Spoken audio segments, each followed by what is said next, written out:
before we start, I'll go over a few of the ground rules for the briefing. The ambassador will start with an opening statement, and then will be followed by questions and answers. From the people in person, please state your name and the outlet you're from. And also, thank you for the people that are joining us virtually online. We hope that you will also be able to answer questions today. Please put questions in the chat or raise your hand, and we'll get to them later in the briefing segment. The topic for today's briefing is Advancing U.S. Foreign Policy Priorities in Haiti, Deliverables, and Next Steps. And we welcome the briefer today, Ambassador Worcester, the Charge d'Affaires for our U.S. mission to Haiti. And with that, Ambassador. Well, thank you. It's kind of you. Good morning, everyone. And those of you who are beaming in, where are you beaming in? I guess I'm looking at you that way? Yes. Okay, got it.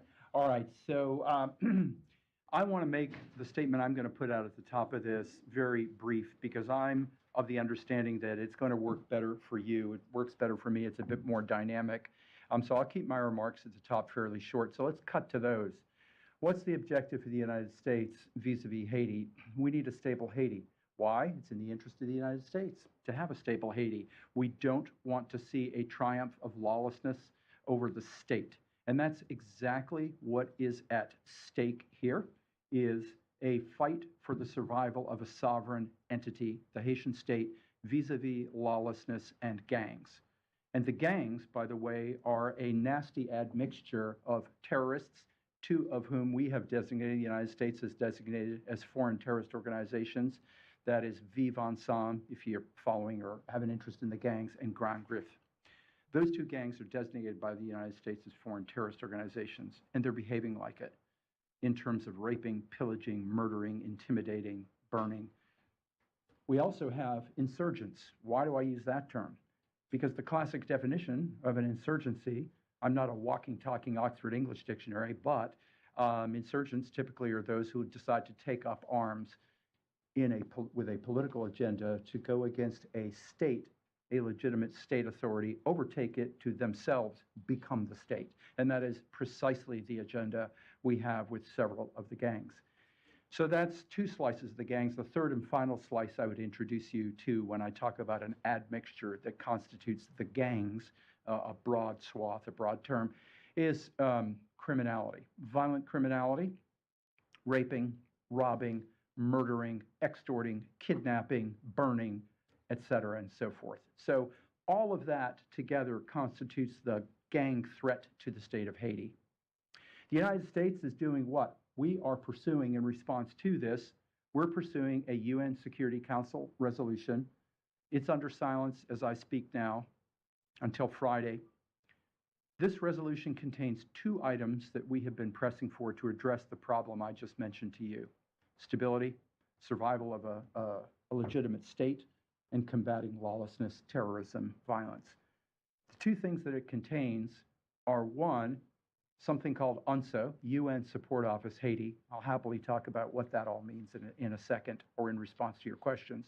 And the other thing that it contains is a much more muscular mandate for the force that we want to amplify. We want to increase that force from its current strength, now known as the MSS, the support mission in Haiti. We want to increase the size of that fivefold. So we want to take a force which is capped currently at 1,000, with a mandate that restricts its freedom of maneuver, and we want to move that up to a force of 5,500, so 5 times order of magnitude shift.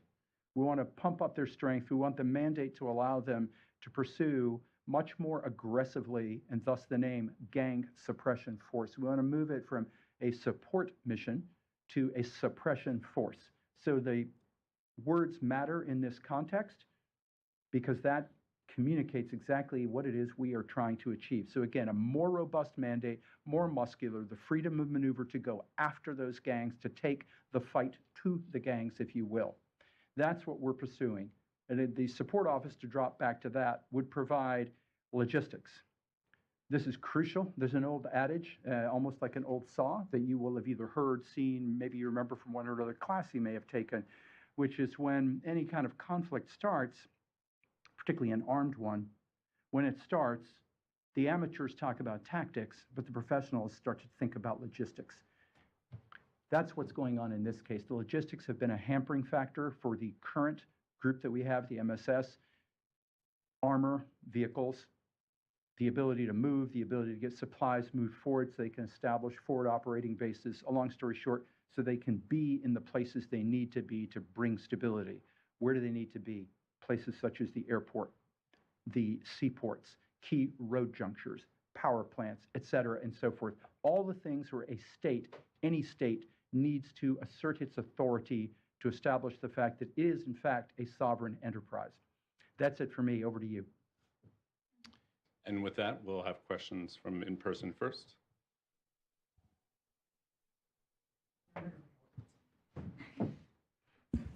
Hi, thank you. Argemino Barro from El Confidencial, it's a news site in Spain. How many US citizens are now in Haiti working on the mission or elsewhere? I assume that there are not many on a private situation. Thank you. Sorry, when you say U.S. citizens, you're not saying, but you said working on the mission. I'm a little confused. Do you mean American diplomats, or do you mean people who are carrying American passports who are not in the U.S. embassy? Both. People working, American diplomats, Yeah. and then out of curiosity, American citizens that maybe are working on different areas, private sector. Sure. So we have 15% of our non-security personnel who are assigned to the embassy who are present in Haiti. They're working there at the U.S. Embassy, 15%. We have an additional number of folks who are security personnel who are protecting those people.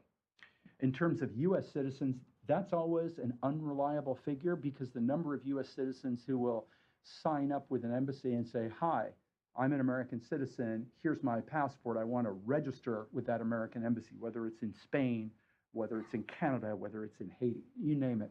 It's always unreliable. American diplomats have all experienced the unreliability of that, particularly in a crisis, when suddenly your books tell you there are X, and then suddenly you're getting 10 times X calling you asking, how are you going to help me in this crisis situation? So I think we've got about 30,000 on the books who are American citizens. How many of them are actually in country and did not go back to the States intending to come back when things calm down? I don't know that any of us know what that number is today.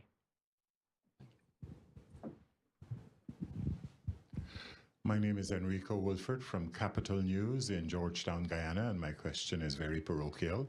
What is it that countries like Guyana and other countries in the Caribbean can contribute to the effort in Haiti? And I think I'm aware that the United States is interested in getting support and from the Caribbean and Guyana in particular. What type of support? Is it financial or is it material? If I were a Saturday Night Live comedian, I would just say yes, meaning yes to pretty much everything you have mentioned, but I'm not. I'm a bureaucrat. So to cut back to that life, we want political support. We want support in the form of contributions of either police or military personnel to be part of the gang suppression force. Those are the key things. It's crucial that all the countries, especially those who are in the region, I mean, there is no other crisis that's bigger in the Western Hemisphere as I speak to you today. There is no crisis that's larger than this one in Haiti. And what's at stake, to be, again, crystal clear for the community of nations and those nations, wherever they may be on God's earth, who would make the claim that they believe and they support, which the entire UN is about, international normative standards of civility and behavior. Nothing could be a more stark example than the contest we have right now in Haiti. It's a contest is a misnomer, sorry. Then the effort that we have now in Haiti between a state fighting for its survival. There's an overused term in diplomacy, which is existential.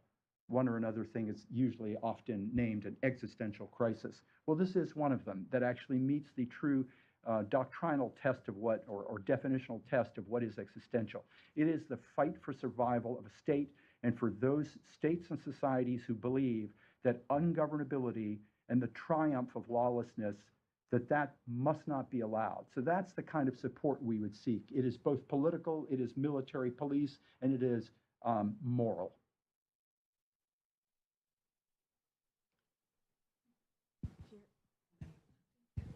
Hello, Lenka White, RIA Novosti. Thank you so much for this briefing. I was just curious, which states do you find the most cooperative on this topic, in particular on the resolution? And how many more military personnel do you imagine to have? And what countries would they be sent from? Thank you. Let me take the harder question first, which I'm hoping you're wondering which of your two questions is the harder one. But to me, it's the logistics issue, right? So we, the United States, we are confident that we will be able to do what is called force generation. It's just a term in the lexicon of diplomacy that means getting enough troops, accruing enough troops for a given mission. So in this case, force generation for Haiti, we are confident, given the conversations that we have had with member states, that we will gain sufficient personnel, whether they're gendarme, police types, or military. And to be clear, the mission is colored overwhelmingly as military in its nature due to the offensive urban combat angle of it, but also happy to take police. So with those countries, we're going to need 5,500 personnel who will come in under that.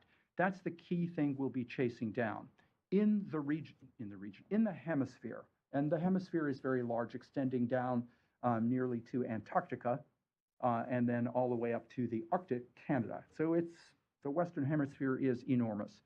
We're confident that within those countries, we will attain the 5,500 troop, we'll call them that for ease of not distinguishing with police just at the moment, troop contribution that we require for this. We have had every single country in the hemisphere who has signed on to OAS and CARICOM statements in particular. They've also done it under the aegis of the UN. Now, that's not to say there are not countries who have naturally appropriate questions, such as, if we do this, how long will you need our people? How many of our people will you need? Who will be in charge of it, et cetera, and so forth. Those are valid questions. But just now, because of the time ticking, we are a week at most, arguably less than a week out from when the window is going to close on this resolution. And what is at stake is so crucial that right now we have to have an agreement from member states to agree with, do you support this endeavor? Shall we, as a community of nations, shall we as CARICOM, shall we as the OAS, shall we as the UN, or whatever permutation you wish to be in, shall we join together to meet this threat? Because it's unacceptable to all of us. And today it's Haiti, tomorrow it could be any one of us. So again, we feel firm about those commitments, but again, the hard work, again, in candor, the hard work will be as we sit down and say, okay, you said you wanted to offer 700, can you make it 1,000? But we'll come, right now is not the day to do that. The day to be thinking about that has already passed, and we have been doing that. But just now, the key thing is to get that resolution adopted in the Security Council. Hi, my name is Kyoto Tanaka. I'm from the Japanese newspaper called Asahi Shimbun. I cover the United Nations basically, and yeah, I'm very curious about the interested in the new proposed gang operation force. And I got two questions. Would you say the devastation of the Haiti has been an issue for a while, and would you say that it's something that the U.S. has increased its interest under the new administration? Like, would you care to explain why you are increasing your interest in the Haitian issues so far as to propose the new force under the UN? And the second question would be what's the difference apart from the size of it?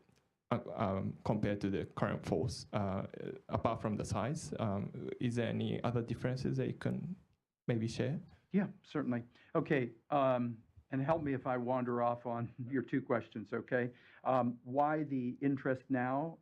Well, the interest now is because of what I've just outlined, which is we have a state who's very close to our shores, 600 miles from Florida, and if the lights go out, figuratively speaking, if the lights go out in Haiti, and the state loses that fight, and they are no longer who is running Haiti, legitimate authorities, and we turn to Haiti being run by lawlessness, by gangs, all the stuff I outlined before, foreign terrorist organizations, that is a threat which we know, the United States, it won't be us alone, but it certainly will be us as well. We're going to have mass waves of illegal immigration to the shores of the United States. There will, of course, be tragedies on the seas because there always are in these circumstances.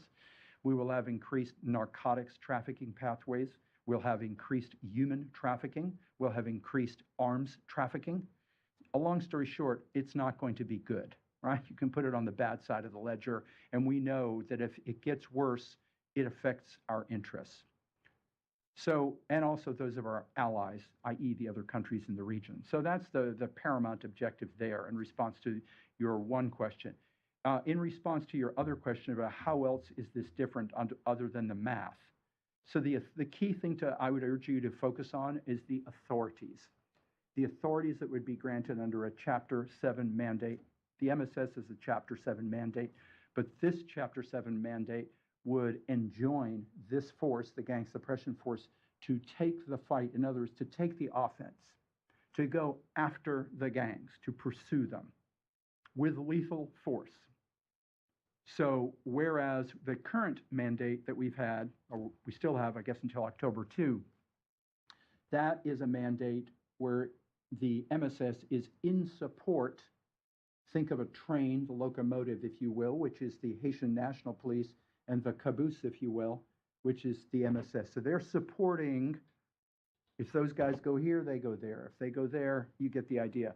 The gang suppression force mandate would allow them to have freedom of maneuver, all the time supporting the Haitian National Police and the Haitian authorities' efforts with the gangs, but not requiring that wherever the Haitian police go on a given day, they go. So, for instance, the Haitian police can go this way into this part of Port-au-Prince or somewhere else in Haiti, and the gang suppression force still supporting them can go to another place, another neighborhood in the city or another part of the country, or all the above. And it's a much more vigorous mandate. But that makes them a law unto themselves. Why? Because Sorry, one second, sir. wouldn't that in effect make them a law unto themselves without support, without cover of the state apparatus? Or is it the other way around? The state apparatus is giving them that cover? So they would be under the direction of something called a standing group of partners, or if you prefer, in the government we like acronyms, SGP, right? Standing group of partners. They would be under the direction of the standing group of partners. Who are the standing group of partners? They're the people who have made contributions already and are. Others are welcome to join, provided they do that. But the standing group of partners are, to put it in common parlance, those with skin in the game. That gives them, again, you have much more direct, a direct line of command, if you will. But instead of having a situation where you could put at risk the notion that you're going to be what we sometimes call the 10,000-mile screwdriver, which is you have New York reaching into all the details, right? Unlike that situation, you have a mandate given to an organization. So the Security Council has spoken. The community of nations has spoken at the highest level that we recognize internationally and by international law, the UN Security Council. So they will have, past tense, already spoken. They will still, of course, provide reports. We have to work out whether that will be quarterly or what exactly it will be. They will still brief and provide reports to the UN Security Council because, of course, who gave them their legitimacy? But operationally, in terms of more day-to-day activities, again, they will be reporting up through a civilian. So you'll have a special representative, SR, not SRSG, SR, special representative. That will be a civilian. They will provide oversight, political direction, and so forth. And with that, we're going to go to a virtual question, then we'll come back to the room. Pearl, can you please unmute yourself and ask your question? Thank you so much for that and for your One second, availability. Pearl. Can you turn the volume up in the room? Yeah, sure. Can you hear me? Can you hear me now? Can you hear me? Yes, thank you. Okay, thank you so much for your availability, Ambassador. As Kenya shoulders real present costs, right? Just the fact that Kenya's present has real presence costs in leading the security mission in Haiti. What tangible outcomes can Haitians, Kenyans, as well as Americans expect that demonstrate that this effort advances US priorities while also delivering shared benefits? And I really appreciate you are working in a really challenging, complex environment. So I appreciate your response to this because Kenyans back home are also maybe asking themselves, is it worth it for them to be there? You know, I'm talking about Kenyan population. So how do we, these stakeholders, feel it's good and is aligned with US priorities? Thanks so much, Ambassador. Pearl, in terms of the contribution the Kenyan forces are making, I neglected to mention, as I should have at the outset, really the extraordinary contribution that Kenya has provided.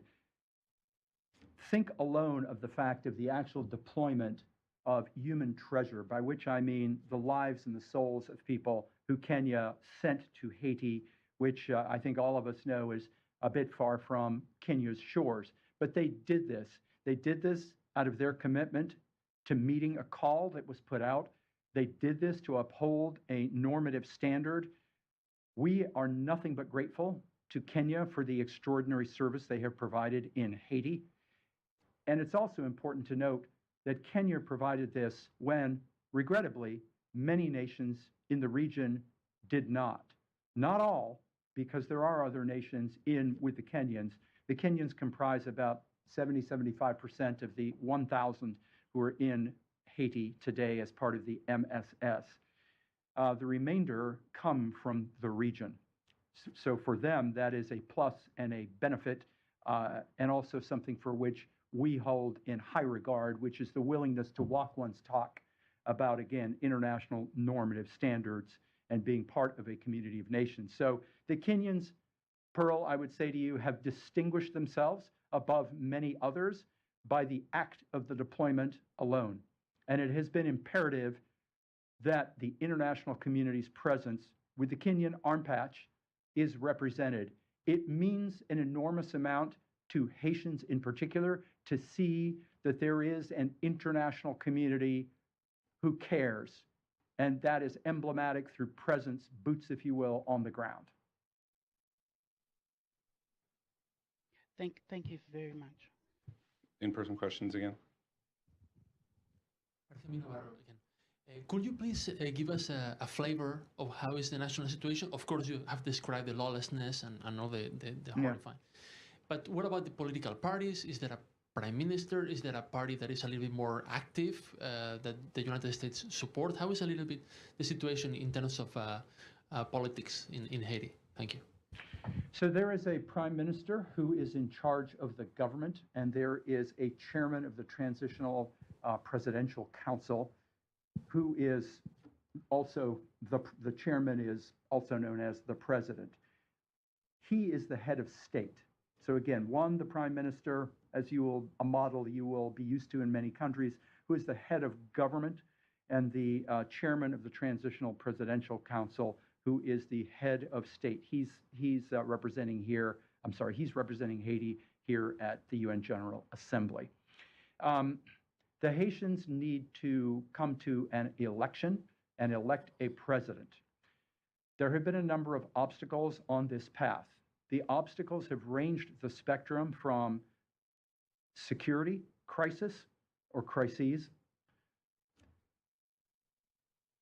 a refusal on the part of some members of the Transitional Presidential Council to act, to move,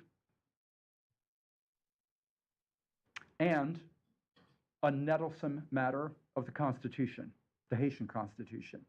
The question is, Haitians have to fix the Haitian Constitution before they can have a legitimate election? Or do they have to fix the Constitution to have a distinction, credible elected head of state, or can it wait? It's an important question. I trust it would be important in any country. The matter of one's constitution, the connective tissue holding your sovereign enterprise together. So it's a valid question. The trick is security and this constitutional question and the matter of elections must not be allowed to be a red herring for taking action. In other words, you can't stay in those jobs for life. They're not jobs for life. There's a history there, and it's not good, and it has contributed enormously to instability in the Haitian state. There needs to be a democratically elected head of state. That must happen. The question on whether or not, how, the particulars of the Constitution, that's a matter for Haiti to decide.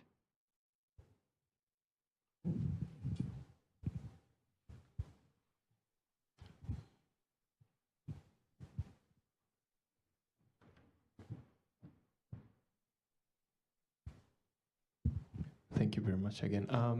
Do you know how expensive it's gonna be, the new gang operation force?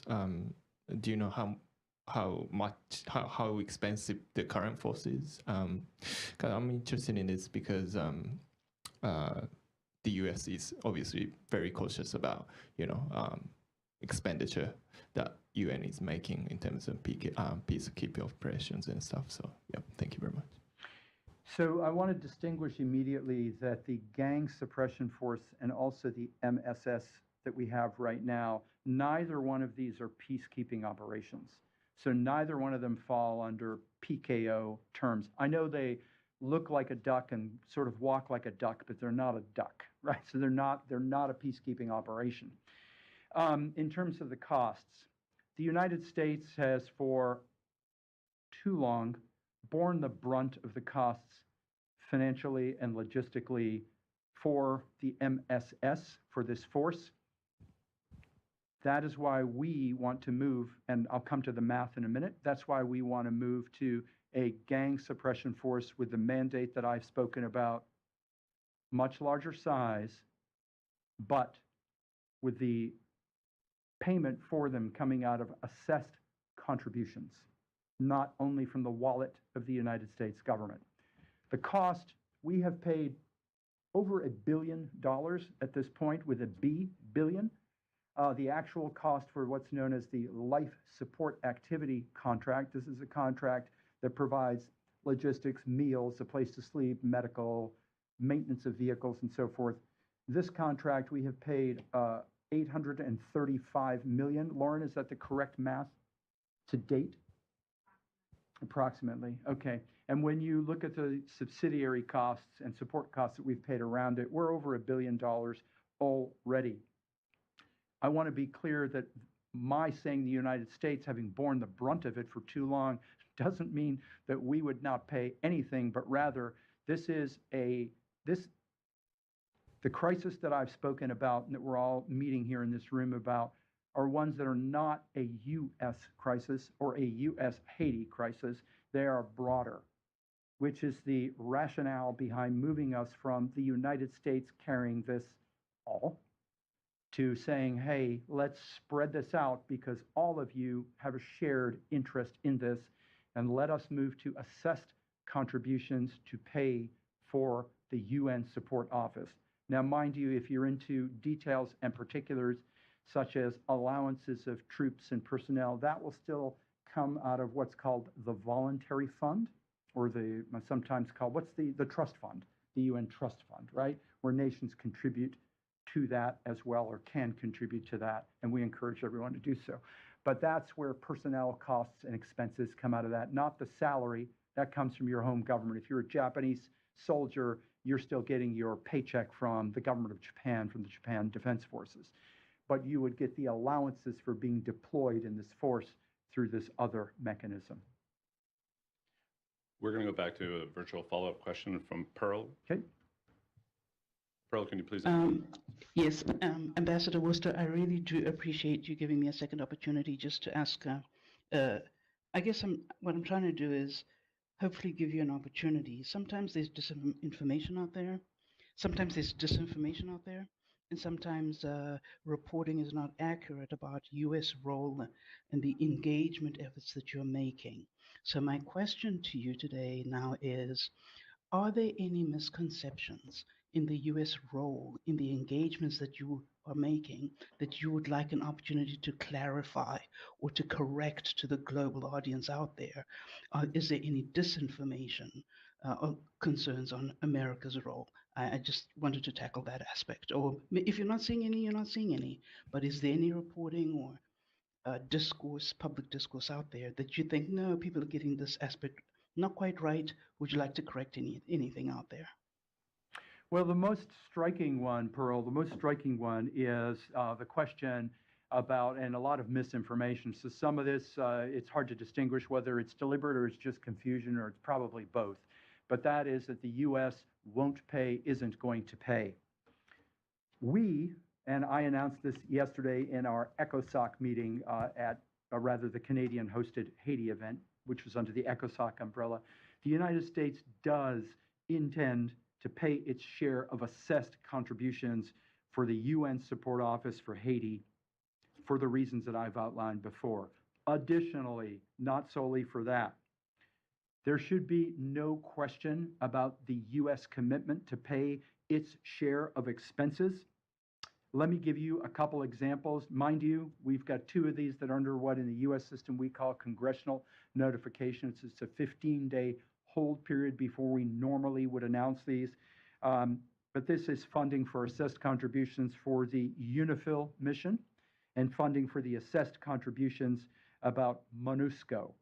Both of those we will pay for. And again, we intend to pay, we will pay for our share of assessed contributions for a UN support office for Haiti.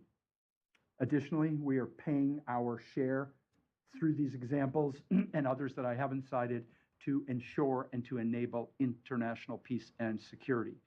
So that to me, I'm not sure if you had something else in mind, but that to me is the most glaring example of misinformation, misunderstanding. No, I appreciate that very much. Very much. Thank you. Any other in-person questions? One second. Thank you so much, His Excellency. My name is Malik Khan from Africa Magazine. I was just thinking about other kind of leverage that can be used when it comes to tackling this crisis in Haiti, besides the military or operational situations. I was checking if there's like a cultural leverage that we can use diplomatically to bring the Haitian and all these shareholders on the table so that, you know, we can stabilize the country. Are you working in other fields like educational or cultural platform to do so? So I think it won't surprise anyone that no one has contributed more to, in terms of assistance to Haiti, not only in the moment, but through the decades than the United States, and by probably several orders of magnitude rather than an order of magnitude. At the moment, the crucial thing to enable right now is security. Right now, we've got to keep everybody's eye on that ball. It is security. I liken it, I'm not a doctor, obviously, but I liken it to an emergency room that gets a patient who comes in who's been very severely injured. And while you know they've got contusions, maybe a concussion, and they've got a broken leg and lacerations and so forth and so on, you know you've got to stop the bleeding immediately. You can't let them bleed out. And you know they've got to be able to breathe, after which you can attend to their broken nose, their cut ear, their broken ankle, et cetera, and so forth. But if you don't keep them alive first, you can't do. It's metaphysically impossible to attend to the other aspects of the problem if you have not achieved security. So that is our objective. That's why getting the UN Security Council resolution passed now is so crucial, and that's why the focus in that resolution is stability and security. And with that, Ambassador, that concludes the briefing. Thank you very much. And on behalf of the New York Foreign Press Center, we want to thank everybody for their in-person attendance and also for everybody joining us virtually. We look forward to welcoming you to future programming. Thank you all.